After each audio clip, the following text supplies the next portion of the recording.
오늘 사과였죠? 사과. 지난주에는 죄라고 얘기하지 않고 반역이라고 얘기를 했습니다. 그 반역. 그러니까 하나님께 대해서 우리가 실수한다고 생각하지만 그러나 절대적인 진리는 실수하는 게 아니고 그것을 알고서 범하는 죄는 바로 하나님에 대한 반역이다라는 얘기를 했어요. 오늘은 이어서 그 죄의 문제를 조금 더 깊이 다루고 있습니다. 죄의 확산과 하나님의 긍휼이라 그랬어요. 신학적 주제 함께 읽어보겠습니다. 시작. 죄는 하나님을 향한 도전으로 종종 하나님의 형상으로 만들어진 사람들을 향한 미움의 행위로 나타납니다. 신학적 주제 안에 포인트 3개가 묻어 있다고 그랬습니다. 그래서 좀 소개해드리면은 포인트 1은 죄의 확산은 악한 욕망에서 시작이 된다고 그랬어요. 그래서 여기 악한 욕망이라 할 때는 사실 여기 하나님을 향한 도전이라고도 볼 수도 있고 또 사람들을 향한 미움의 행위라고도 볼 수 있고 그게 다 속해 있어요. 그래서 거기다 일을 이렇게 이제 적어 놓으시면 되고요. 그다음에 2번의 포인트는 죄의 확산은 이웃을 대적하는 행동으로 이어진다 했는데 특별히 그 뒷부분에 하나님의 형상으로 만들어진 사람을 향한 미움의 행위, 그게 이제 2번째 포인트에 해당이 되고요. 그 다음에 이제 3번째로는 죄의 확산은 오직 하나님의 긍휼과 약속으로 방지된다 그랬습니다. 그래서 그 부분에 대해서만큼은 이제 여기 그 신학적 주제 안에는 있지는 않지만 그렇게 되었을 때에 과연 그 해결책은 어디냐 하는 것이 이제 포인트 3에서 암시로 되어 있다. 그래서 신학적 주제를 읽으면은 문제만 제기되어 있고 거기에 대한 어떤 해결책이 없는데 해결책을 기대하게 하는 그런 문장이기도 하죠. 그래서 오늘 그러한 죄가 하나님에 대한 것만 아니라 하나님 형상으로 만들어진 사람들을 향한 미움의 행위로도 나타나기 때문에 오늘 우리의 관계 문제를 아주 집중적으로 좀 돌아봐야 됩니다. 우리의 관계 문제. 그리고 제가 과를 시작하기 전에 먼저 좀 명확히 해야 될 것은 이 관계는 그냥 1대1로만 끝나는 게 아니에요. 우리 정승우 형제님하고도 얘기를 했지만은 하나님과 나와의 관계가 사실 하나님은 굉장히 크신 분이어서 큰 스케일로 하나님이 느껴지긴 하지만 하나님은 자신의 형상을 만들 때 사람으로 만드셨어요. 그죠? 사람을 하나님의 형상으로 지으셨단 말이에요. 하나님을 대변할 수 있는 존재는 굉장히 작은 존재예요. 우리는 하나님은 큰 스케일로 찾지만 그러나 정작 하나님이 자신을 드러낼 때는 굉장히 작은 스케일로 오시죠. 그리고 그게 하나님의 방식이에요. 하나님 은밀한 거 좋아하세요. 기도도 은밀한 쪽에 해라. 구제도 오른손이 하는 거 왼손이 모르게 해라. 외식하는 것도 겉으로 표시내지 말아라. 그런 어떤 우리가 하나님과의 관계를 할 때에는 굉장히 은밀하고 작은 부분에서부터 시작을 하거든요. 그래서 우리가 관계 문제가 한 사람과 틀어진 것이 아니라 그 한 사람과 틀어짐이 결국 하나님과의 틀어짐을 우리에게 보여주는 표시가 되는 거다 할 때 이 관계를 우리가 경시할 것이 아니고 어떤 사람과의 한 사람과의 관계라도 정말 잘 개선을 하고 또 그에 대한 하나님이 주시는 진리의 방식으로 다시 회복될 수 있도록 정말 우리가 거기에 더 심혈을 기울여야 하죠. 자, 그러면 도입 부분을 제가 한번 읽어보겠습니다. 심장이 터질 것까지 두근거리고 머릿속에 온통 한 가지 생각으로 들어차 제대로 작동하지 않는 것 같은 그때 양심의 소리가 들립니다. 안 돼. 내가 지금 하려는 그걸 하면 안 돼. 성적인 범죄, 험담, 거짓말, 분노, 도둑질 등과 같이 겉으로 드러나는 것이든 교만식이 마음의 우상 숭배처럼 보이지 않는 것이든 간에 죄는 유혹하는 힘이 있습니다. 죄의 유혹에 저항해야 한다는 것을 알면서도 죄의 힘 때문에 그냥 죄를 짓고 맙니다. 성경은 구원의 아름다움을 드높이는 책이기 때문에 죄의 추함을 폭로합니다. 생각해 보십시오. 죄를 잘 알기 때문에 위험한 것이 아니라 죄에 대해 너무 모르기 때문에 위험에 빠지는 것입니다. 죄에 대해 피상적인 진단으로는 치료법을 알 수 없고 불완전한 치료법으로는 나을 희망이 없습니다. 여러분 죄를 잘 알고 계세요? 죄를 모르세요? 죄를 몰라요? 죄를 알아요? 조금 아는 것 같아요? 저도 그런 걸 생각해 봤어요. 우리가 죄의 세상에 살잖아요. 그죠? 율법의 세상에도 살잖아요. 그러면 온통 죄예요. 죄인데 하나님께서 그럼에도 불구하고 율법에 부지중에 죄를 짓는다? 고의로 죄를 짓는다? 하는 말씀을 하십니다. 그러면 사는 게 다 죄예요. 사실 죄의 세상에서 뭐 먹물 속에서 수영을 하는데 어디 깨끗한 물 하나라도 만들 수 있습니까? 전부 먹물이잖아요. 그런데 그 먹물을 수영하면서 거기서 너가 먹물에서 수영을 했다면 라는 그 전제를 단다는 게 굉장히 모순이잖아요. 그런데 그런 모순을 단다는 것 자체가 우리가 굉장히 죄에 대해서 모른다는 거예요. 죄 속에 살면서도 죄에 대해 모르니까 부지중이든지 자의로 고의로든지 그 전제를 달아야만 우리가 그때서야 죄의 현실이 이거구나 하고 깨닫게 되는 이런 상황을 생각을 해볼 때 정말 죄를 모르기 때문에 또한 우리가 죄를 더 가벼이 여기고 더 많은 죄를 짓게 되는 상황이다 할 때 우리가 죄를 좀 실체를 잘 알 필요가 있죠. 질문에 이렇게 나옵니다. 세상이 분노, 정욕, 거짓말 등의 죄에 대해 권하는 불완전한 치료법에는 어떤 것들이 있습니까? 무엇이 그 치료법들을 불완전하게 합니까? 앞에 있는 그 문단 속에서 우리가 이제 실마리를 찾아보는데 위에서 두 번째 줄에 양심의 소리라는 게 있습니다. 양심의 소리. 그러니까 불완전한 치료법이 뭐냐면 양심의 소리를 들어봐. 네 양심이 뭐라고 얘기하는 거야? 하고 그 사람에게 전해준다? 그것이 얼마나 불완전한가 하는 것을 우리가 알아야 되는 거예요. 사실 우리 그리스도인들에게는 그 양심이 기능을 올바로 하고 있습니다. 그래서 그리스도인들에게는 양심이라는 것이 굉장한 그 역할을 하는 거예요.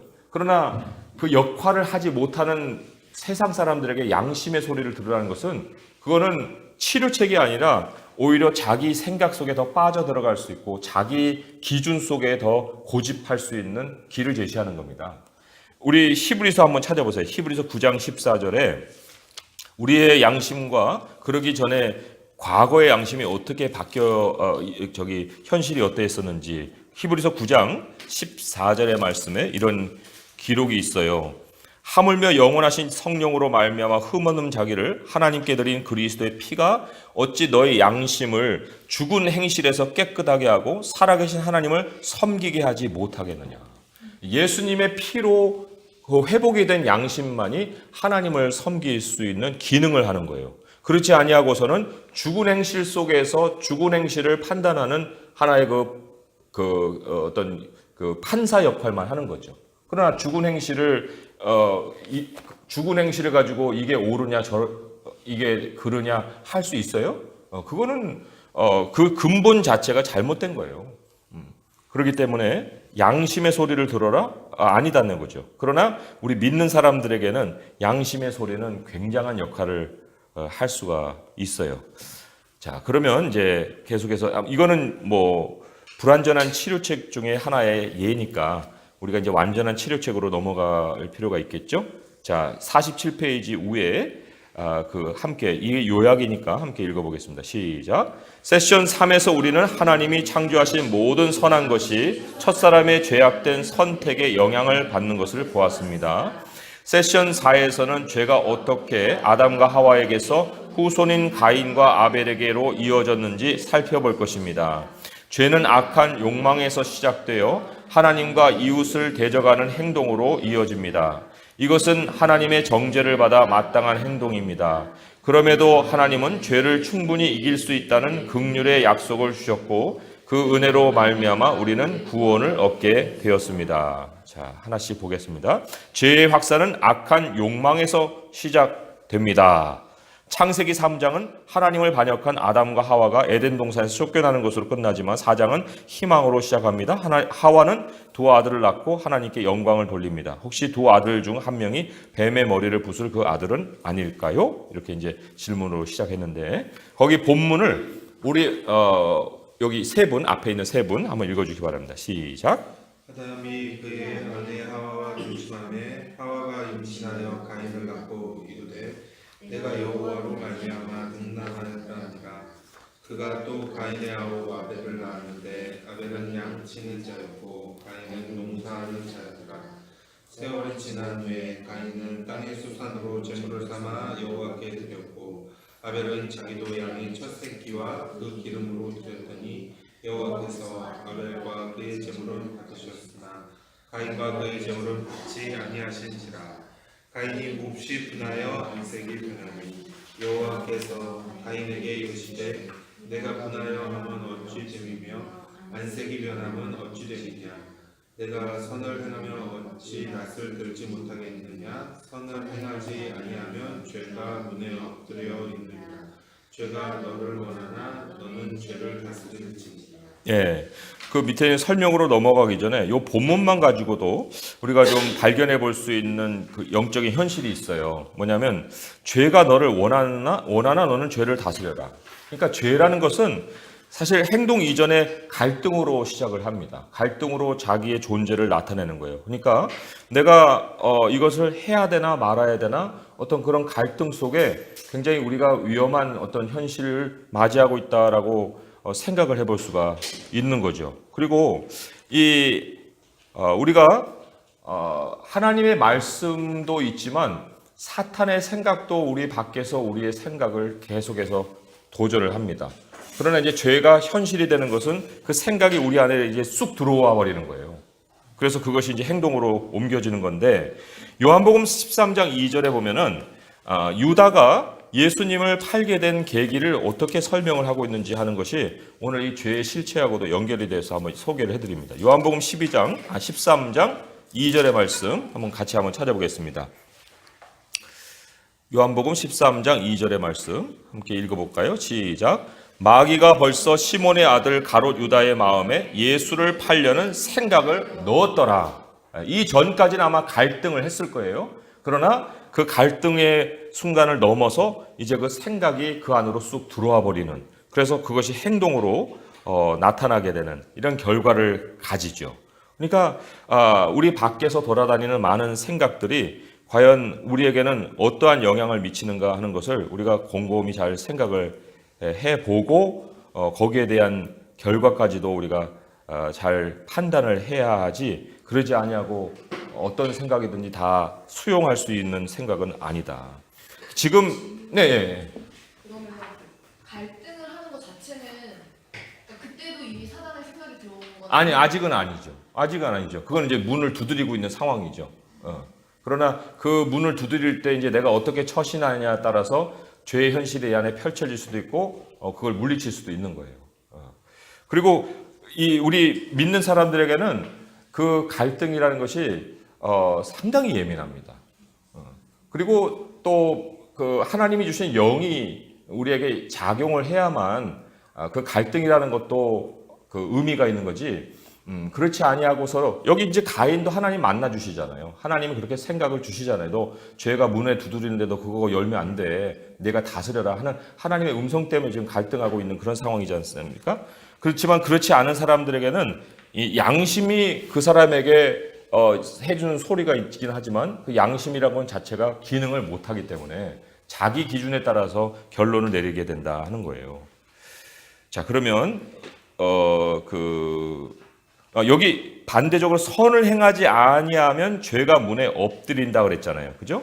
그렇기 때문에 갈등의 상황이 빚어지기 전에 그 전제적인 어떤 그 펼쳐지는 어떤 현실이 있어요. 그게 선을 행하지 않는 현실이에요. 선을 행하지 않는다는 것이 어떤 거예요? 우리가 선이라는 것은 하나님의 계시의 결과라고 얘기를 했습니다. 그래서 하나님께서 말씀하셨을 때 만물이 창조가 되는데 이 창조가 바로 하나님의 선을 품고 있고 하나님 이것을 선하다라고 말씀하셨잖아요. 그죠? 그러면 선을 행한다는 것은 행위 이전에 하나님의 말씀이 우리 앞서 이끌어 가시는 것이 전제가 되는 거죠. 그러니까 하나님의 말씀을 통해서 내가 나의 모든 행실을 점검해 보지 않는 상황, 그게 선을 행하지 않는 상황이에요. 하나님의 말씀이 비춰지지 않는 어둠의 구석들이 너무나도 많은 나의 삶의 모습들을 가지고 있을 때 이게 선을 행하지 않는다라고 얘기를 하고 있습니다. 근데 하나님의 말씀이 나를 환히 이렇게 비춰주고 있는 이런 상황 속에서는 내 모든 삶의 영역이 바로 하나님의 말씀을 반영하게 되는 그런 거울과 같은 역할을 하게 되는 거죠. 그래서 우리가 오늘 관계 문제도 있겠지만은 하나님이 주시는 그 계시의 빛, 이것도 죄의 문제를 다룰 때 엄청나게 중요한 거예요. 아주 가장 기본적으로 고려해 봐야 될 사안이라고 볼 수가 있습니다. 자, 그러면 문장 제가 읽어볼게요. 이 본문에서 죄의 통제되지 않는 속성을 볼 수 있습니다. 죄는 아담과 하와의 마음에만 머물지 않고 후대에도 전달되었습니다. 아담과 하와의 마음에 틈탔던 거짓말이 그 자녀들의 마음에도 틈탄 것입니다. 가인이 질투하는 장면에서 죄의 확산을 볼 수 있습니다. 두 아들 모두 자기가 일에 얻은 것 중에서 제물을 바쳤습니다. 가인은 농산물을, 아벨은 양을 바쳤습니다. 그러나 하나님은 아벨의 제사만 받으셨습니다. 왜 그러셨을까요? 히브리서 11장 4절에 그 답이 있습니다. 믿음으로 아벨은 가인보다 더 나은 제사를 하나님께 드림으로 의로운 자라 하시는 증거를 얻었으니 하나님이 그 예물에 대하여 증언하심이라. 여기서 우리가 한 가지 생각해 봐야 될 것이 믿음으로라는 말입니다. 믿음은 하나님의 계시에 대한 반응이잖아요. 네, 믿음. 그다음에 계시. 요게 이제 반응이란 말이죠. 그러면 계시 없는 반응이 있을 수 있어요? 없지요. 그럼 하나님께서 아벨하고 가인에게 지시하신 것이 있기 때문에 믿음으로 드리는 거거든요. 그냥 내가 생각할 때, 이거는 좋을 것 같아. 양 드리면 좋을 것 같아. 소를 드리면 더 좋으나? 그러나 아니, 나는 양 치는 자니까 양을 드려야지. 하고 자기 결정으로 드린 것이 믿음이 아니에요. 믿음은 절대적으로 하나님의 요구에 대해서 반응하는 거예요. 계시에 대한 반응이에요. 그렇기 때문에 아벨이 양을 드렸다? 왜? 양을 드리라고 했으니 양을 드린 거예요. 그렇게밖에 우리는 이 성경의 전체적인 그 메시지를 통합해 볼 때 그렇게밖에는 결론을 내릴 수가 없는 거예요. 그런데 가인이 거기에 대해서 그래서 어떤 증거를 얻었어요? 의로운 자라는 증거를 얻었잖아요. 의로운 자라는 것은 하나님과 연결된 자라는 뜻이거든요. 연결된 자. 그래서 연결됐다는 것이 바로 하나님이 요구해서 그것을 드렸을 때 하나님과 일치되잖아요. 그러니까 너는 의롭다 이렇게 얘기를 한 거예요. 그럼 하나님의 요구가 양을 드려라 했는데 가인은 뭐를 드렸어요? 농산물을 드렸어요. 농산물을 드렸다는 것은 거기에 대한 굉장한 반항이 있는 거예요. 하나님이 수고해서 소산을 얻어먹을 것이다. 땀을 해야 얻어먹을 것이다. 그래? 하나님 그렇게 얘기했어? 그러나 하나님 그렇게 얘기했지만 나는 그렇게 해볼 거야. 나는 그렇게 해서 한번 그게 되는지 안 되는지 볼 거야. 그리고는 이렇게 됐잖아. 그래가지고 하나님께 드리는 거예요. 하나님, 당신이 형벌을 내렸지만 나는 이렇게까지 수고해서 이만큼을 가져왔소 하고 제시하고 자기를 이렇게 과시하는 이런 그 태도라고 볼 수가 있는 거예요. 이거는 하나님과 연결되는 것이 아니죠. 자, 그리고 계속 읽어보겠습니다. 하나님이 아벨의 제물을 받으신 것은 아벨이 믿음으로 바쳤기 때문입니다. 자기의 제물이 거절당했다는 것을 안 가인의 마음속에 뭔가가 부글거리기 시작했습니다. 가인의 마음은 점점 어두워졌고 좀먹게 되었습니다. 그것들은 가인을 경노하게 했으며 동시에 낙심케 했습니다. 가인은 부모의 발자취를 그대로 따라가고 있습니다. 그러나 가인이 마음속에서 부글거리는 악한 욕망에 따라 행동하기 전에 하나님이 가인에게 진실을 말씀해 주셨습니다. 가인이 범죄하기 전에 은혜를 베푸신 것입니다. 그 은혜는 가인이 유혹에서 벗어날 수 있는 탈출구가 될 수 있었습니다. 그랬습니다. 자, 여기 질문을 통해서 한번 문제를 보겠습니다. 죄에 빠지기 전에 하나님 은혜로운 손길로 억제해 주시는 것을 경험한 적이 있습니까? 그때 하나님이 어떤 진리를 생각나게 하셨으며 그 결과는 어땠습니까? 그랬어요. 억제해 주시는 경험. 가인에게 일어나는 일이 우리에게도 동일하게 일어나는데 그 억제해 주신다는 것의 순간은 바로 하나님이 말씀을 통해 우리에게 진리를 깨닫게 해주시는 순간이에요. 말씀 묵상을 통해서 배우는 하나님의 진리가 우리에게 마음의 생각을 다시 하게 하고 그 통제력을 다시 갖게 하고 절제할 수 있는 능력을 주시는 거죠. 그래서 하나님이 이 의라고 하실 때 히브리서 11장 4절 아까 우리가 찾아봤었나요? 다시 한번 볼게요. 히브리서 11장 4절의 말씀에 여기에 우리가 적혀 있긴 했지만 성경 말씀 전체를 다시 한번 볼게요. 이 믿음으로 아벨은 가인보다 더 나은 제사를 하나님께 드림으로 의로운 자라 하시는 증거를 얻었으니 하나님이 그 예물에 대하여 증언하심이라. 그가 죽었으나 그 믿음으로써 지금도 말하느니라. 하나님이 사실 믿음에 대해서 얘기하면서 그 예물에 대하여 증언했다고 그랬죠. 그 예물에 대하여. 그 왜 예물에 대하여 증언했을까요? 바로 그것이 하나님이 요구한 거였기 때문에 그 예물을 아벨이 하나님이 요구하신 그대로 드렸다는 것, 그것이 바로 의의 증거가 되는 거예요. 그래서 하나님께서 우리에게 뭔가를 요구하시는 것이 그것이 바로 그것을 따를 때에 거기에서 우리가 하나님의 의를 또한 받게 되고 하나님의 의를 우리가 경험하게 되는 거예요. 그래서 다시 하나님과 연결되는 그러한 존재가 되는 거죠. 그래서 의라는 것은 내가 가인처럼 표현해내는 어떤 결과가 아니고 하나님이 요구한 거에 대해서 하나님이 그래 너는 그래 그것으로 인해서 나와 연결된 자야 하고 하나님 인정해 주시는 그런 현실이다 할 수가 있습니다. 자, 그러면 49페이지 본문으로 한번 가볼게요. 하나님은 가인에게 유혹을 거절하고 죄의 욕망을 다스리라고 조언하셨습니다. 죄를 다스림으로써 올바로 행동하라. 죄의 명령에 굴복하지 마라. 자, 이게 우리가 영적인 전쟁이라는 거 많이 들어봤죠? 영적 전쟁. 근데 영적 전쟁이 이렇게 바꿀 수가 있어요. 사상 전쟁이다. 생각 속에서의 싸움이다. 갈등이라는 결국 생각 속에서 일어나는 거잖아요. 근데 그 근거가 어디에 있냐면은 고린도후서 10장 5절에서 찾아볼 수가 있어요. 고린도후서 10장 5절이 우리의 영적 싸움터를 아주 적나라하게 보여주고 있는 구절입니다. 고린도후서 10장 5절의 말씀이에요. 10장 5절의 말씀. 4절부터 5절 한번 두 절을 같이 읽어볼게요. 296쪽에 있습니다. 시작. 우리의 싸우는 무기는 육신에 속한 것이 아니요 오직 어떤 견고한 진도 무너뜨리는 하나님의 능력이라. 모든 이론을 무너뜨리며 하나님 아는 것을 대적하여 높아진 것을 다 무너뜨리고 모든 생각을 사로잡아 그리스도에게 복종하게 하니라까지 거기까지 봅니다.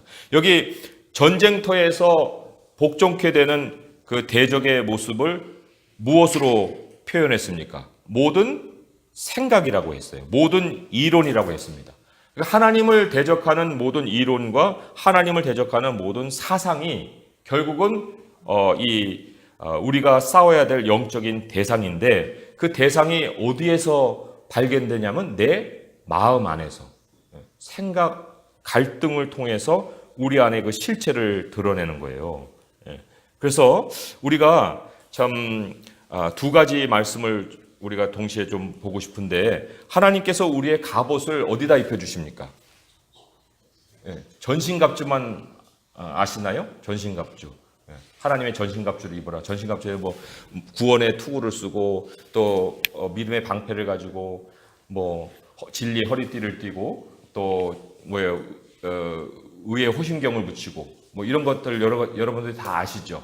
그런데 그것도 맞아요. 그것도 우리가 입어야 될 하나님의 전신갑주인데 진짜 죄에 대한 어떤 그 싸움을 위해서 우리가 입어야 될 갑옷이 또 있어요. 베드로전서 4장을 한번 보세요. 한번 지난번에 같이 찾은 것 같은데 베드로전서 4장 1절에 보고 2절에 보게 되면 이런 말씀이 있어요.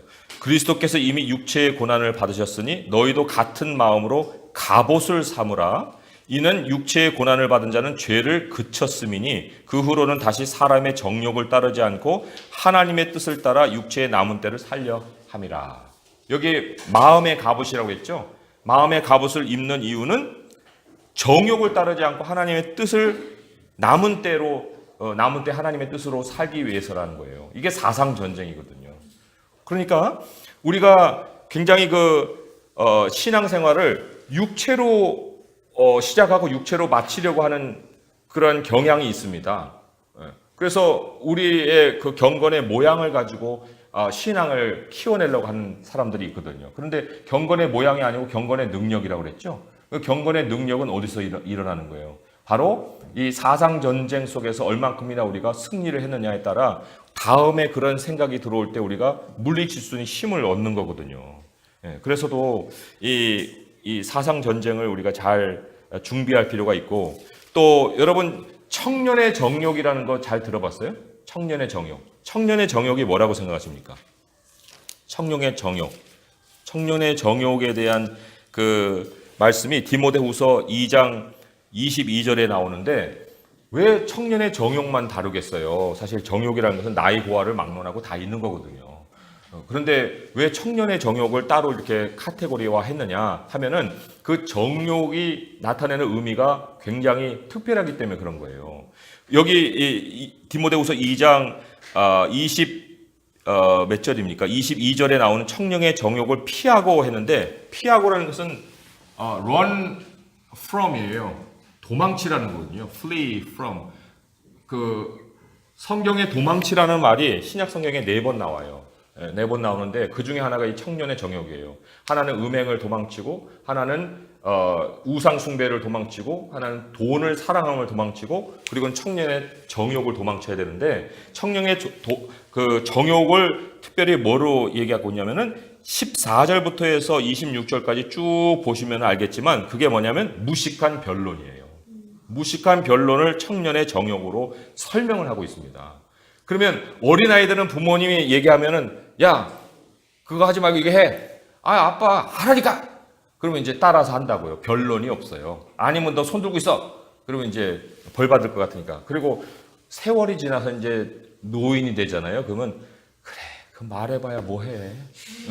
그냥 입만 아프지. 그리고 이제 가라앉거든요. 근데 청년들은 그게 말빨이 딱 서 있는 거예요. 아주 꼿꼿하게.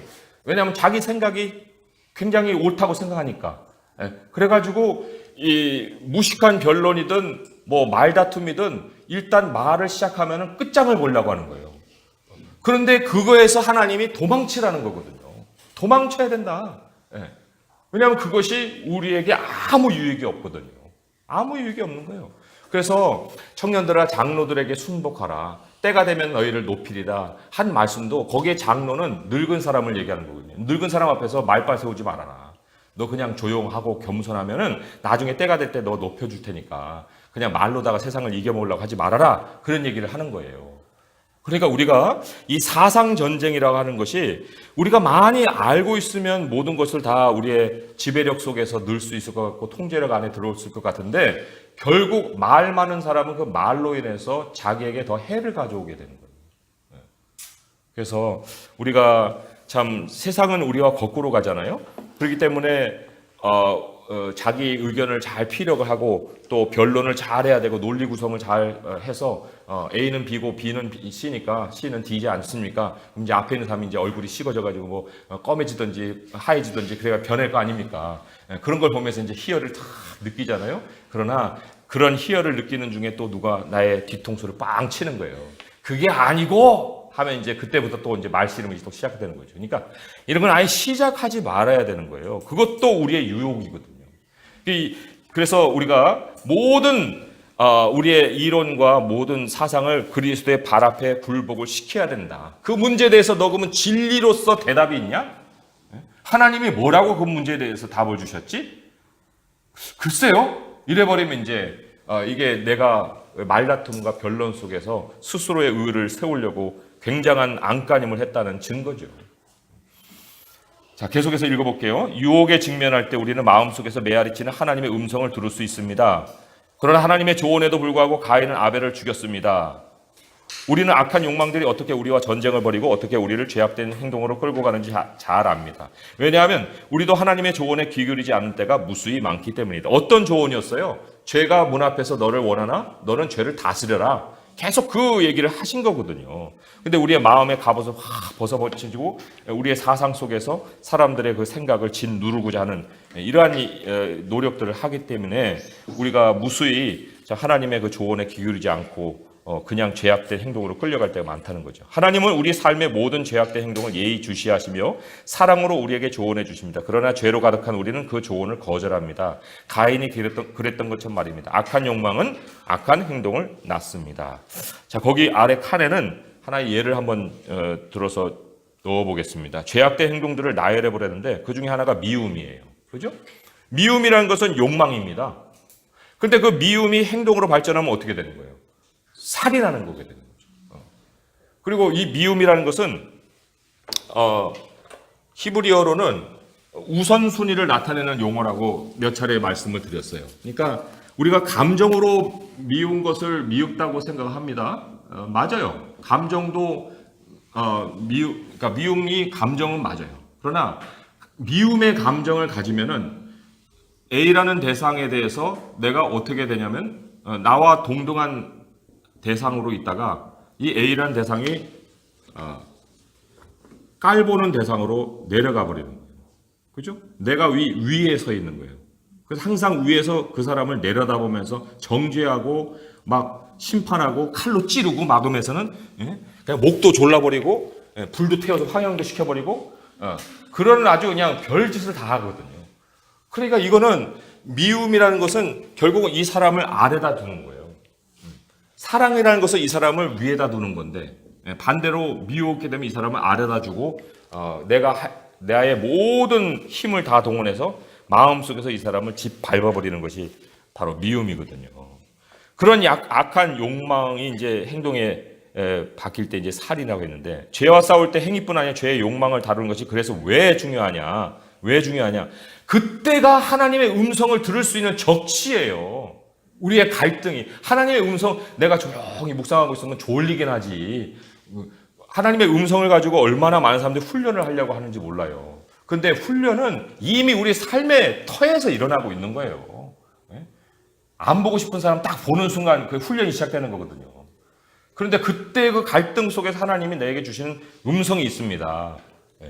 어떤 사람 제가 얘기를 들었는데 그 사람이 이거는 뭐 그 하나님이 뭐 말씀으로 얘기하는 게 아니고 이제 그 사람을 향해서 이제 증오를 품고 다가간 거예요.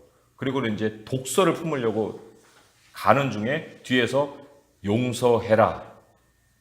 그 말이 아주 막 자기 그냥 머리털이 쭈삐 설 정도로 용서해라 하는 말이 들린 거예요.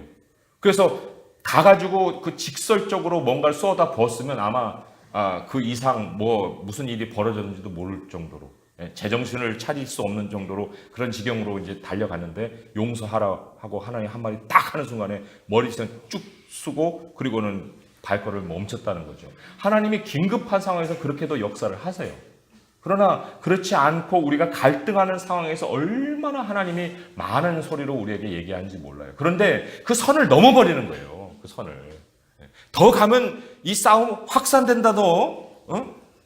저도 이제 부부 싸움하면서 그런 생각을 많이 하거든요. 요때 요 말을 참으면 넘어가. 그런데 이 말을 하면은 이 확전이 될 것을 제가 느껴요. 아멘. 느끼면서도 한마디를 뱉어. 얼마나 사악한 거야 이게. 이런 일을 하면 안 되는데. 그런데 그 갈등의 순간에 하나님의 음성이 수많이 내 마음을 지나갔는데 그거를 이제 내가 아예 무시해버리는 거죠. 죄의 욕망을 다루는 거? 그거는 하나님의 생각에 내 생각을 굴복시키는 것밖에 없어요. 사랑은 오래 참고 그 한마디만 갖고도 얼마나 많은 걸 통제할 수 있습니까? 당신 사랑해 라는 말 100마디보다도 아우 사랑한다 얘기 이제 더 이상 하지 말아요. 질렸어. 행동을 좀 보여줘 봐. 그럴 때 내가 어떤 행동을 보여줍니까? 남자들은 보통 가면 이제 안아주죠. 그런 거 말고 그럼 또 어떤 거예요?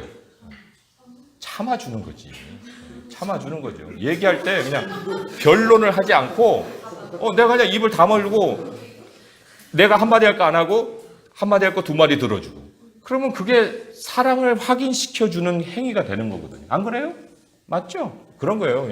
이게 뭐 남자만의 모양이 아니고 여자도 마찬가지고. 그래서 내 얘기를 들어주는구나. 저 정도에서는 폭발해야 되는데 이 경험상 폭발할 시점을 지났는데 왜 저렇게 이렇게 들어주고 있지? 이상하게 느낄 정도로. 그렇다고 해서 얼굴이 확 식어가지고 막 냉랭한 표현으로 대화해서 들어주는 게 아니고 그냥 듣고 있다 하는 걸 보여주면서 수긍하면서 그렇게 들어주는 거 그게 바로 우리가 하나님이 우리에게 말씀하시는 그 사랑은 오래 참고를 통해서 우리의 생각을 굴복시키는 거 아니겠습니까?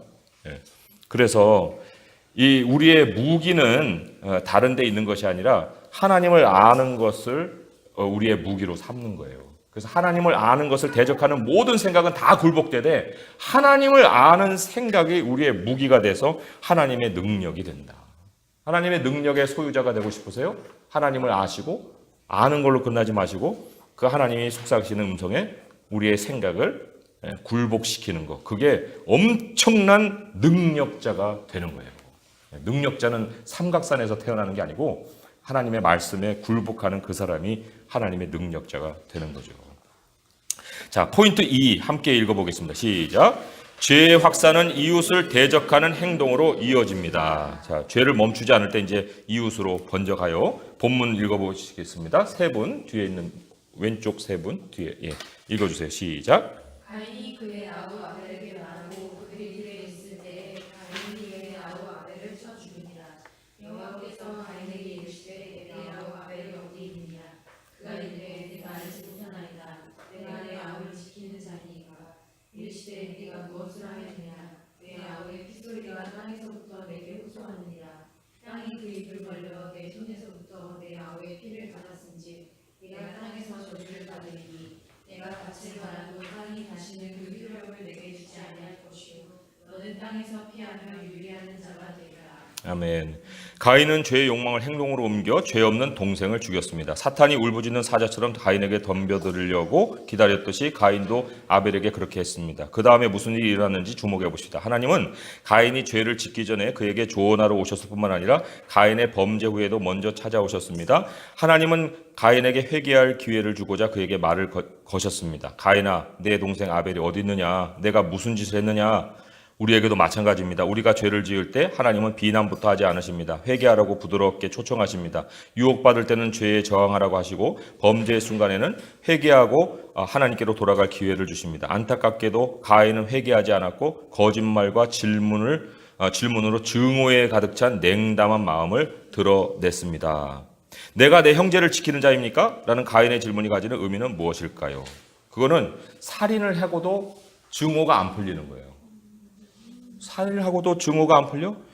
이런 그 분을 제가 교회에서 만났는데 돌아가신 분이에요. 돌아가신 분인데 그분이 살아 있을 때 자기에게 한 일은 지금도 용서가 안 된대요. 그분이 돌아가셨는데. 그럼 어떻게 했어요? 어떻게 하겠어요? 그럼 어떻게 해결해요? 자신이 그거에 대한 생각이 정리가 돼야 돼. 그 사람은 죽었는데. 물론 이제 노안으로 돌아가셨지만은, 그런데 어떻게 할 거예요, 그게는. 이 가인이 그런 경우거든요. 살인 이후에도 그 사람이 뭐 나한테 잘못했어. 그런데 그 다음날 교통사고가 났어. 그래가지고 뭐 중환자실에 누워있다고 그래. 그러면 뭔가 좀 벌받았다, 라는 생각도 들겠지만은 벌받은 것 같고도 풀리질 않아요, 마음이. 이래 되면 어떻게 되는 거예요? 그리고 내 형제를 지키는 자입니까? 거기에 이제 굉장히 마음이 아주 얼어붙어 있는 이러한 모습을 보는 거죠. 그런데 우리 하나님은 얼마나 인자하신 분이냐면은 사실 이 죄의 순간은 하나님을 가장 가까이 만날 수 있는 기회이기도 해요. 하나님이 죄 이전에는 조언을 해주시잖아요. 야, 죄가 두들기지만 너 그 죄에다가 너를 주면 안 돼. 하지만 죄 짓고 난 다음에는 또 뭐라고 얘기하십니까? 야, 네 아우가 어디 있어? 하고 이렇게 또 물어보시잖아요. 그러니까 죄를 또한 다시 한번 돌아보고 회개할 수 있는 기회를 주시는 거거든요. 그러니까 죄라는 것은 우리가 피할 수는 없으되, 그러나 우리 하나님을 만날 수 있는 기회로 삼게 되면은 이 죄를 통해서 사실 우리는 하나님께로 더 가까이 가게 되는 기회를 가지는 거거든요. 근데 이 하나님은 배제하고 이 생각을 두들기는 생각에다가 문을 열어줘서 이 생각이 발전해갖고 행동으로 계속 이런 식으로 나가버리면 계속 멸망으로 가는 거죠. 그러니까 앞뒤에 계신 하나님을 만나야 되는데, 근데 이제 이런 앞뒤에 있는 게 하나님 만나고 죄의 순간에서 점점점 해결하려고 멀어질수록 이제 나는 어떻게 되는 거예요? 영적으로 냉담해지는 사람이 되는 거예요. 그래서 어떤 사람은 만나면은 옛날에 이제 교회를 다녔다는데 만나면 굉장히 그 벽이 엄청 두껍게 느껴져 갖고 대화거리를 찾을 수가 없는 사람이 있어요. 싹 식어가지고. 그게 참 힘들어요, 그런 분들을 만나는 거. 자, 두 번째 질문 한번 보겠습니다. 51페이지 위에 죄가 어떤 식으로 주변 사람들에 대한 우리의 책임을 완수하지 못하게 하는지에 대해 이야기해 보세요. 어떤 식입니까? 형제의 핏소리를 듣지 못하게 하는 거예요. 형제의 핏소리에 귀가 막히게 하는 겁니다. 자기 욕망의 소리에만 귀가 가게 만드는 거예요. 이 핏소리는 죽어서만 듣는 소리가 아닙니다. 생명의 소리가 핏소리잖아요. 생명이 피에 있다고 그랬잖아요. 그렇기 때문에 어떤 아픔의 소리, 슬픔의 소리, 또 어떤 우리 이제 여기 배고픔의 소리, 모든 소리들이 다 생명의 소리고 그게 다 영의 소리거든요. 그런데 그런 것들을 우리가 듣지 못한다 하는 것은 결국 내 욕망의 소리만 듣고 살고 있다라고도 할 수 있죠. 읽어보겠습니다. 하나님의 저주가 가인의 정체성의 핵심에까지 침투했습니다. 가인은 농부로서 땅을 경작하는 사람이었습니다. 그러나 이제 그럴 수 없게 되었습니다. 이제는 가인이 과거에 항상 했던 것, 잘 알고 탁월함을 발휘했던 것을 하더라도 노력의 대가가 없을 것입니다. 우리의 죄도 비슷한 결과를 낳습니다. 은혜와 긍휼을 베푸신 하나님, 그리고 하나님의 형상으로 만들어진 다른 사람들을 향하는 우리의 마음이 굳어지고 무심해지면 성취하고 이루도록 되어 있었던 것들이 생명의 결실을 멈추게 됩니다. 나의 정체성의 근간이었던 것이 나를 공허와 절망에 빠지게 할 것입니다. 예. 우리 의를 굉장히 중요시 여겨야 됩니다. 왜냐하면 의라는 것은 우리에게 모든 것을 연결시켜주는 그 고리와도 같아요. 그렇잖아요? 그래서 우리가 의인이 되었다 하는 것은 이제부터는 모든 것이 이렇게 고리로 연결되는 거예요.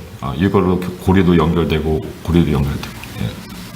근데 죄는 연결되다가도 다 끊어지는 거예요. 모든 주변이 다 끊어지는 것이 죄의 속성이거든요.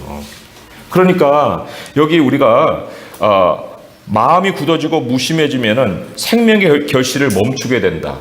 죄를 보시면은 하나씩 둘씩 다 끊어지기 때문에, 그래서 결실이 멈춰지는 거고 결국은 내 스스로 삶의 공허와 절망에 빠져서 더 이상 헤어나오지 못하는 삶이 되는 거죠.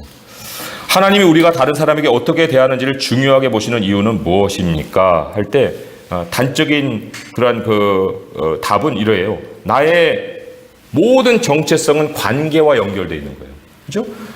하나님이 아담을 지었지만 하와를 지어서 서로 보기에 좋았더라 한 것처럼 모든 인간의 정체성은 관계 속에 연결되어 있어요. 그래서 다른 사람을 어떻게 대하는지가 바로 나의 정체성을 아는 사람의 그 태도를 보여주는 건데, 요한일서 4장 20절의 말씀, 아주 중요한 말씀이기 때문에 같이 한번 읽어보겠습니다. 요한일서 4장 20절의 말씀, 392쪽에 있죠? 함께 읽어보겠습니다. 시작. 누구든지 하나님을 사랑하노라 하고 그 형제를 미워하면 이는 거짓말하는 자니, 보는 바 그 형제를 사랑하지 아니하는 자는 보지 못하는 바 하나님을 사랑할 수가 없느니라. 예, 그래요. 이 보는 바 하나님, 형제를 사랑하지 않은 자, 보지 못하는 바 하나님을 사랑할 수 없다. 하나님을 우선에 둔다고 얘기를 할 수가 없다.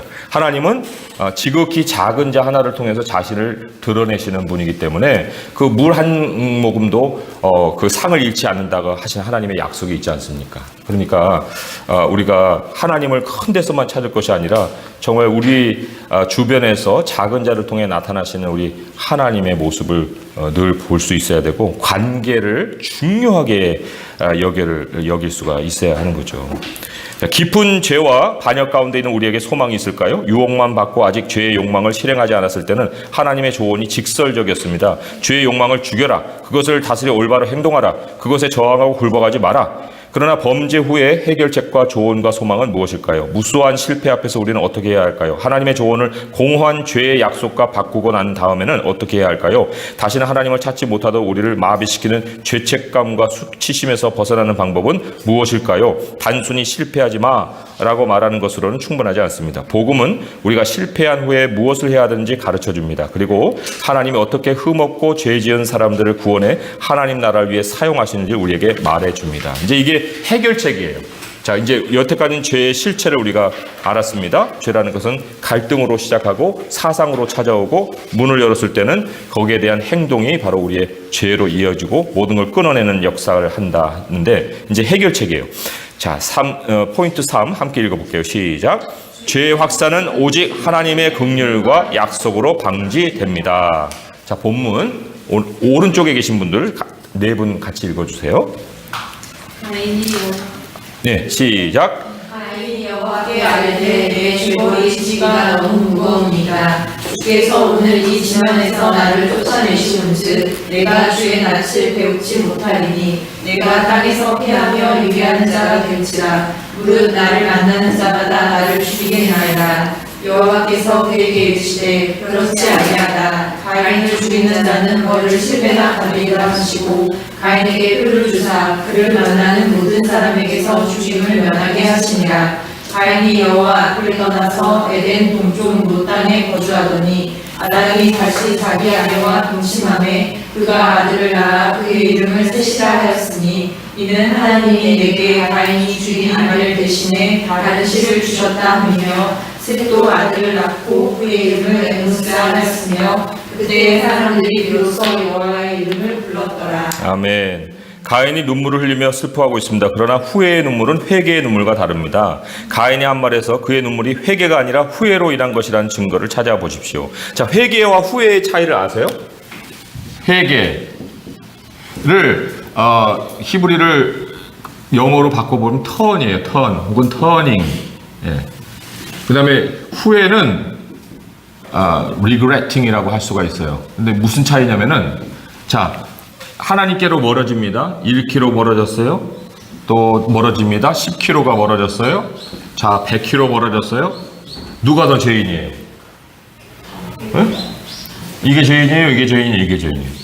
다 죄인이죠. 죄인인데, 자, 이 사람은 회개를 어떻게 해야 됩니까? 요 사람은 회개를 어떻게 해야 돼요? 요 사람은 어떻게 해야 됩니까? 네? 요 사람은 옆 사람을 꼬집었어. 이 사람은 뒤통수를 쳤어. 이 사람은 배로 칼로 찔렀어. 그런데 이 사람도 회개의 방식이 다 달라요? 야, 너도 나 꼬집어. 그 회개하는 거예요? 아우, 머리 미안해. 내가 실수해서 쳤는데 정말 아팠지? 하고 그 용서를 빌면 되는 거예요? 이 사람 감옥 가면은 회개되는 거예요? 어떻게 되는 거예요?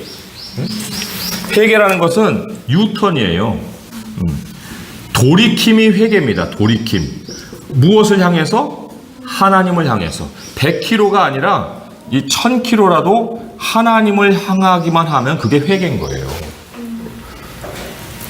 그런데 이 후회는 마음의 돌이킴이 아니라 마음의 뉘우침이에요. 뉘우침이라는 것은 다른 말로 하게 되면은 자기가 형편이 나빠졌잖아요. 야, 왜 이렇게 나빠진 거야?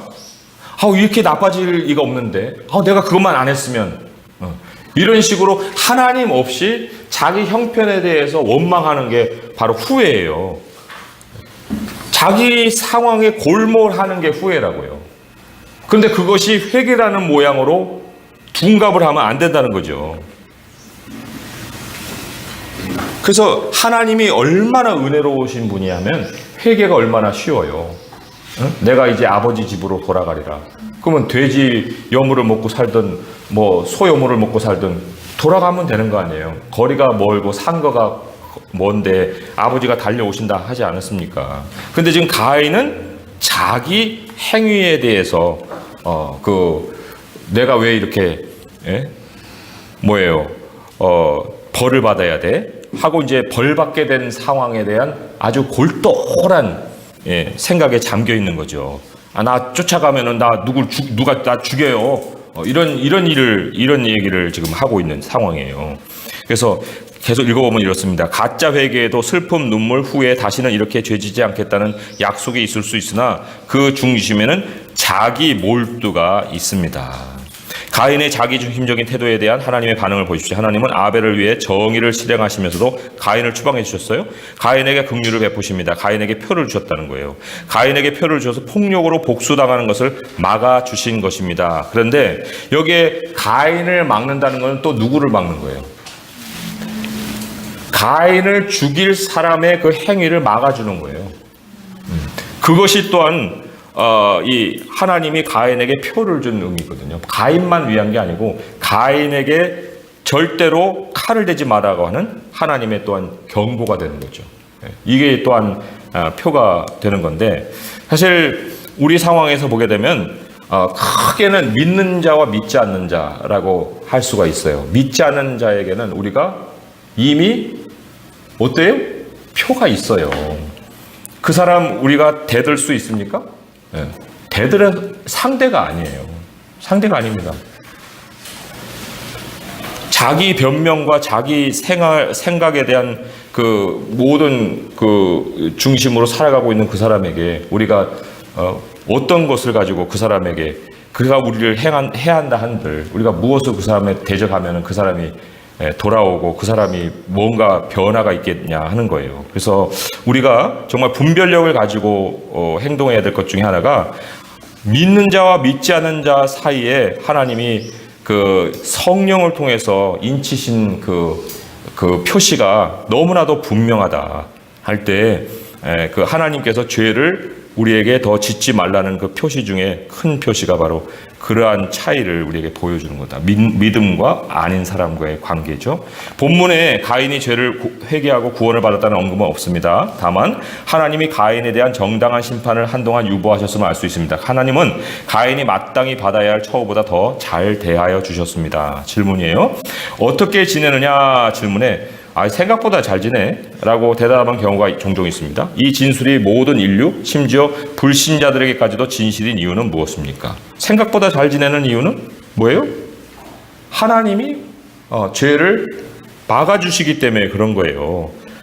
반드시 그렇게 돼야 될 일이 그렇게 되지 않게 만들어주시는 하나님의 보호하심이 있기 때문에 그런 거예요. 관계를 보호해 주시기 때문에 그런 일이 일어나는 거죠.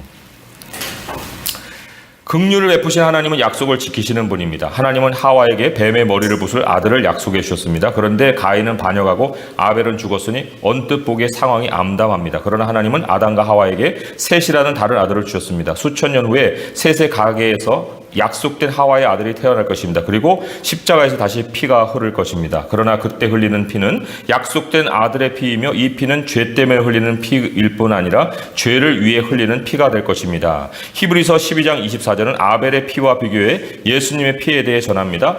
새 언약의 중보자이신 예수와 및 아벨의 피보다 더 나은 것을 말하는 뿌린 피니라. 아벨의 피는 뭐를 얘기를 했어요? 심판을 호소했잖아요. 하나님 심판해 주세요. 하나님 심판해 주세요.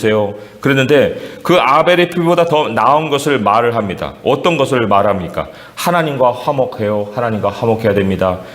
나의 피로 당신이 하나님과 화목할 수 있는 길이 열렸습니다. 그 메시지잖아요.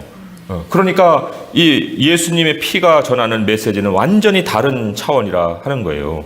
아벨의 피, 즉 죄로 인해 땅에 뿌려진 피는 정의 실현을 위해 고뇌 가운데 부르짖습니다. 신원해 주세요. 신원해 주세요. 그러나 예수님의 피, 즉 죄를 위해 흘린 피는 조용한 가운데 아벨의 피보다 더 나은 것을 말해줍니다. 하나님의 정의가 실현된 것입니다. 그랬어요. 그래서 우리 예수님의 피로 인해서 우리가 의롭다함을 받았다는 것, 그것을 가지고 이제 다음 문제를 잘 풀어가야 됩니다. 이 54페이지. 그리스도 안에 있는 자의 모든 죄는 정당하게 다뤄졌습니다. 누구 때문에요?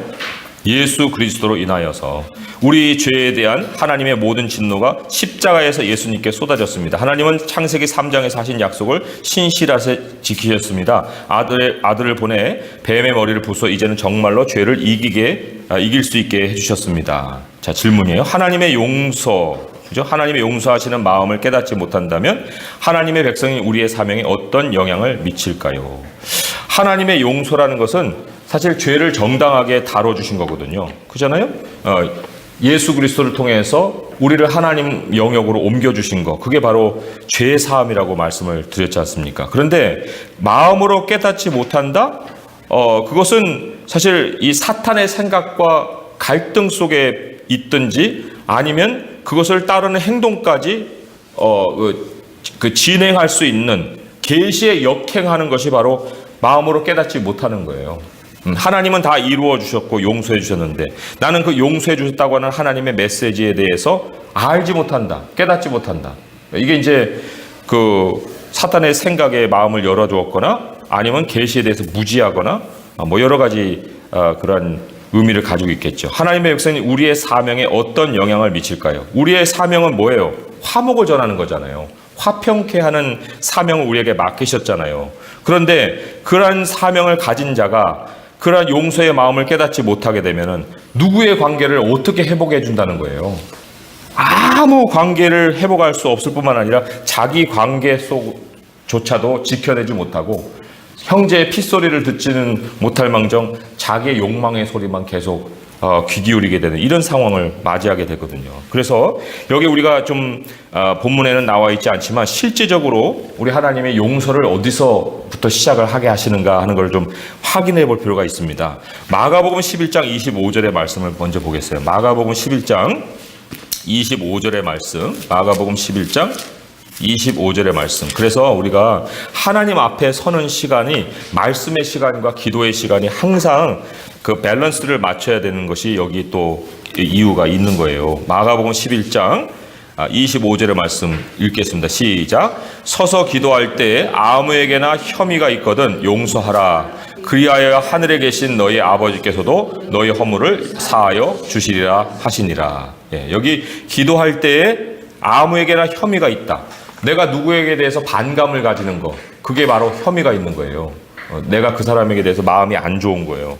그런 것이 어디서 떠오릅니까? 기도할 때 떠오릅니다. 기도할 때 하나님을 향해 나아갈 때 하나님이 그것부터 다루어 주시는 거예요. 그럴 때에 그 기도 속에서 그 사람을 용서해라. 자, 또 하나 찾아볼까요? 마태복음 6장 14절 15절의 말씀이에요. 마태복음 6장 14절 15절의 말씀. 마태복음 6장 14절 15절의 말씀. 예. 같이 한번 찾아보겠습니다. 읽어보겠습니다. 시작. 너희가 사람의 잘못을 용서하면 너희 하늘 아버지께서도 너희 잘못을 용서하시려니와 너희가 사람의 잘못을 용서하지 아니하면 너희 아버지께서도 너희 잘못을 용서하지 아니하시리라. 예. 이런 정도로만 아니고 마태복음 18장 35절까지 또 가보셔야 돼요. 마태복음 18장 35절의 말씀. 시작. 너희가 각각 마음으로부터 형제를 용서하지 아니하면 나의 하늘 아버지께서도 너희에게 이와 같이 하시리라. 마음으로부터라는 말이 바로 우리가 지금까지 다뤄왔던 죄의 어떤 갈등, 그죠? 또 실체, 이런 유혹, 이런 것들이 우리의 마음에서 일어나지 않습니까? 그리고 사상 전쟁이 마음에 있다고 했잖아요. 그러니까 마음에서부터 미움을 지워버리고 형제를 용서하지 않으면 하나님께서도 너희에게 이와 같이 하시리라. 하나님도 마음 닫아버리신다는 거죠. 이래 되면 이게 얼마나 고통과 비극이 시작이 되겠습니까? 자, 그러면 마음에서 형제를 용서한다는 것이 우리의 구체적인 실천을 어떻게 나타내야 되느냐? 아주 그 실제적인 실천을 제시한 말씀이 있어요. 에베소서 말씀 한번 보겠습니다. 에베소서 4장 31절에서 32절의 말씀. 우리 여기 계시는 모든 형제자매님들은 이대로 실천을 잘 할 수 있기를 바랍니다. 이게 굉장한 진리가 전해주는 해결책이거든요. 에베소서 4장 31절 32절 함께 읽어보겠습니다. 시작. 너희는 모든 악독과 노함과 분냄과 떠드는 것과 비방하는 것을 모든 악의와 함께 버리고 서로 친절하게 하며 불쌍히 여기며 서로 용서하기를 하나님이 그리스도 안에서 너희를 용서하신 것 같이 하라. 여기 서로 용서가 두 가지로 다르게 표현이 돼서 나와요. 왜냐하면 A, B, C 할 때 헬라어나 히브리어나 다 동의어를 다르게 표현하거든요. 그러니까 여기 서로 친절도 서로 용서고 서로 불쌍히 여기는 또 서로 용서고 그게 서로 용서예요. 그러니까 서로 용서한다는 것의 의미를 이제 여기다 실어준 건데 우리가 서로라는 하면은 상호라고 생각하기가 쉽습니다. 근데 성경에서 서로 용서라는 것은 상호의 의미가 아니에요. 아니 내가 용서를 해야 되는데 그러면 내가 용서했으니까 당신도 용서해. 왜 성경에서 서로라고 했기 때문에 이거 실천하려면 당신도 해야 되는 거야. 이렇게 우리가 요구할 수 있어요? 요구 못해요. 성경이 그런 의미로 서로라고 얘기를 하지 않기 때문에. 그런데 여기 친절과 불쌍히 여긴다는 말을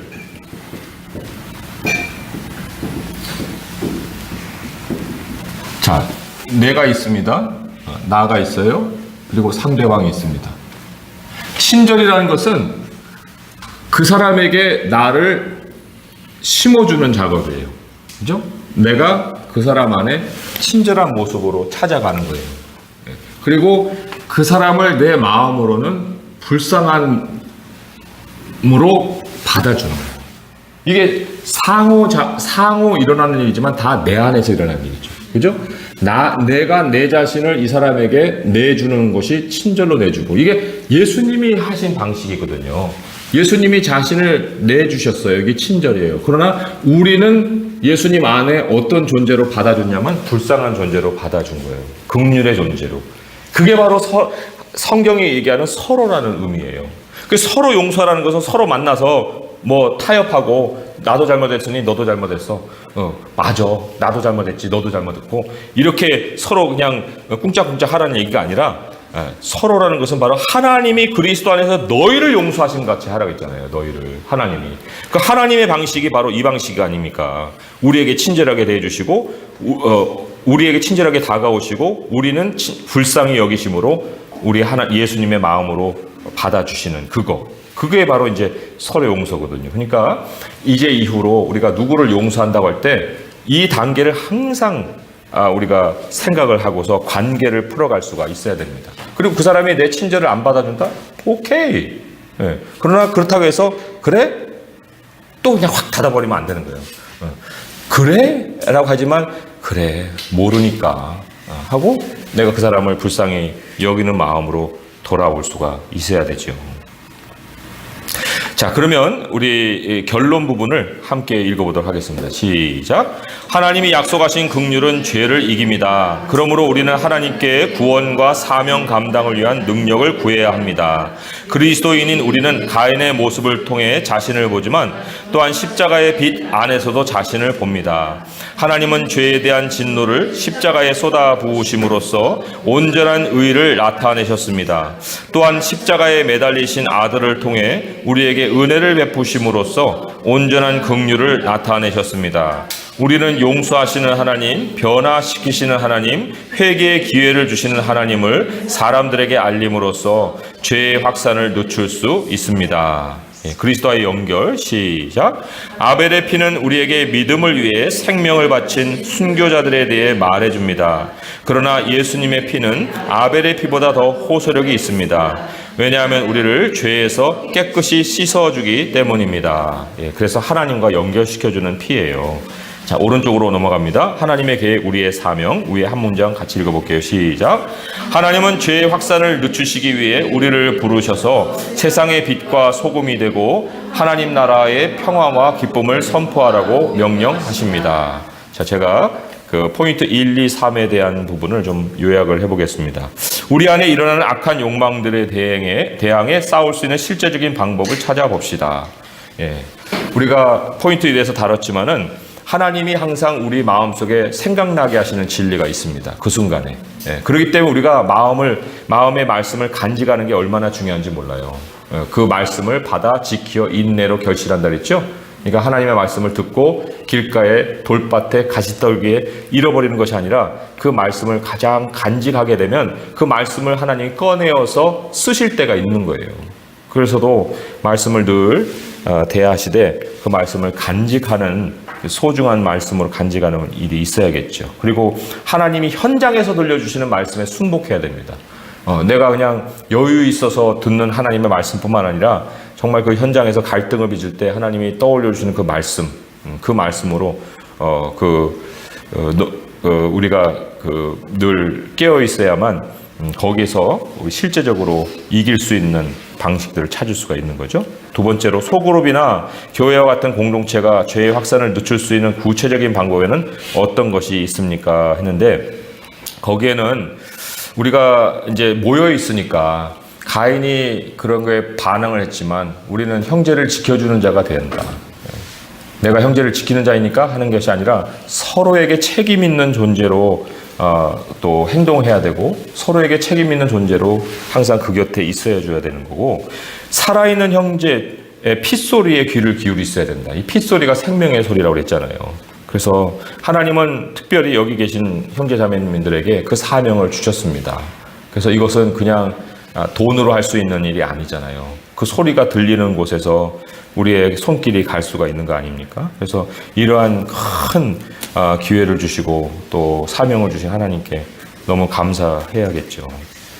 그리고 세 번째로 하나님은 예수님의 보혈로 온전한 긍휼을 보여주셨습니다. 하나님이 우리에게 보여주신 긍휼을 누구에게 어떻게 나누겠습니까? 했는데 아까 두 가지 제안한 것이 있습니다. 첫째로는 이제 기도 속에서 용서를 하는 거예요. 하나님, 제가 그 형제에게 친절하지 못했습니다. 제가 그 형제의 속사정도 알지 못하고 비판만 했습니다. 하나님, 그 형제를 내가 친절하게 대하게 하시고 또 이해하게 하시고 또 주님이 그를 불쌍히 여기듯이 나도 그를 불쌍히 여기는 삶을 살게 하시옵소서 하는 그런 기도를 해야 될 뿐만 아니라 실제적으로도 아까 에베소 4장 말씀처럼 4장 31절, 32절이었잖아요.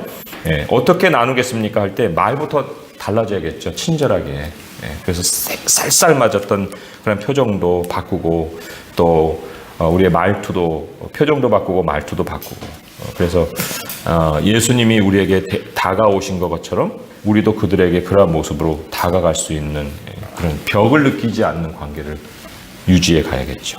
예. 하나님 아버지, 늘 죄가 우리 마음에서 두들깁니다. 우리의 생각을 앗아가려고 합니다. 마귀는 처음부터 거짓말하는 자이고 도둑질하는 자입니다. 하나님이 주신 진리도 다 빼앗아 갑니다. 길가에 떨어진 말씀은 다 주워갑니다. 하나님의 말씀을 우리의 심령 속 깊은 곳에 간직하여서 우리 주님이 허락하시는 모든 환경, 상황 속에 떠올려 주시는 그 말씀으로 대처해 나가게 하여 주옵소서. 하나님께서 주님의 말씀을 모든 이론을 이기는 무기로 우리에게 주셨습니다. 그 무기를 가지고 패배할 수는 없습니다. 하나님, 우리 여기 계시는 우리 자매님들 또 형제님들 소중한 주님의 자녀이고 또 하나님의 일꾼들입니다. 그들의 삶의 여러 가지 싸움 속에서 우리 하나님이 앞서 인도하시고 또 순간순간 그 생각을 아버지께 맡기게 하시고 또 하나님께서 자비와 긍휼을 가지고 계시오니 또 여러 가지 참 행동에 부족함이 있을지라도 하나님께서 다 그것들도 자비와 은혜로 베풀어 주시고 받아주셔서 그 다음으로 성장해 나갈 수 있게 하여 주옵소서. 하나님, 우리 일터에서 겪는 여러 가지 고민의 문제 주님께 다 맡깁니다. 하나님께서 인도하시고 해결해 주시고 이 귀한 사역을 잘 끌어갈 수 있도록 모든 충성된 주님의 백성들을 사용하여 주시옵소서. 예수님의 이름으로 감사하며 기도합니다. 아멘.